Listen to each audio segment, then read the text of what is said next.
C'est bon. Dis, y a-t-il toujours eu de l'eau sur la Terre? Non, elle a mis un temps fou à arriver. Imagine que le Big Bang, cette formidable explosion à l'origine de tout, il y a plus de 13 milliards d'années, soit intervenue à minuit. Le Soleil et toutes ses planètes, dont la Terre, sont nées qu'à 8h03, il y a 4 milliards et demi d'années. La Terre était alors une boule de feu bombardée par des météorites. Autour de la Terre, il y a alors une atmosphère composée de différentes matières qui proviennent des roches qui se sont rassemblées pour créer les planètes. On y trouve le gaz carbonique, la vapeur d'eau et l'azote. En se refroidissant, cette vapeur d'eau forme de gigantesques nuages. Des nuages? Il va pleuvoir alors? Oui, des pluies torrentielles vont se déverser pendant des millions d'années et vont remplir petit à petit tous les creux de l'écorce terrestre. C'est ainsi que furent créés les mers et les océans qui recouvrent 70% de la surface de la Terre. Regarde, il est 8h40. Notre planète a changé de couleur. Au fond de l'eau, la vie se prépare à arriver. Tu veux dire les dinosaures marins? Non, pas si vite. Les premiers êtres vivants ne sont que de minuscules bactéries.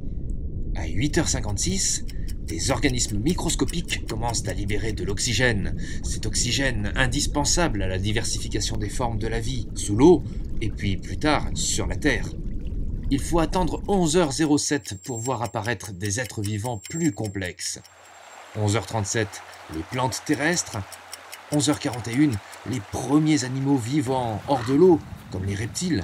Puis plus tard, les dinosaures, les mammifères. Et enfin, à 11h59, les êtres humains sont sur Terre. C'était hier, il y a environ 7 millions d'années seulement. Mais au fait, quelle heure est-il aujourd'hui? Selon les scientifiques, il serait à peu près midi. L'homme a évolué et s'est petit à petit adapté sur la planète Terre, partout où il y avait de l'eau. Car vois-tu, si l'eau est à l'origine de la vie, elle est aussi indispensable à la vie. Pour survivre, croître et se développer, les végétaux, les animaux, les hommes ont besoin d'eau. L'eau irrigue la planète qui nous nourrit en retombant du ciel après évaporation des océans. C'est le miracle du cycle naturel de l'eau. Dis, quand il sera midi passé à la pendule, il y aura toujours de l'eau sur la Terre? Je ne puis te répondre qu'une chose avec certitude, il n'y a et il n'y aura de la vie sur la terre ferme que si les ressources en eau douce sont suffisantes. Car vois-tu, l'eau est rare et précieuse.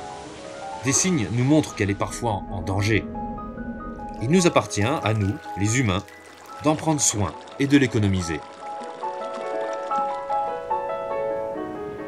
C'est bon. L'eau est vraiment un trésor que nous devons préserver pour tous les enfants qui viendront au monde l'après-midi.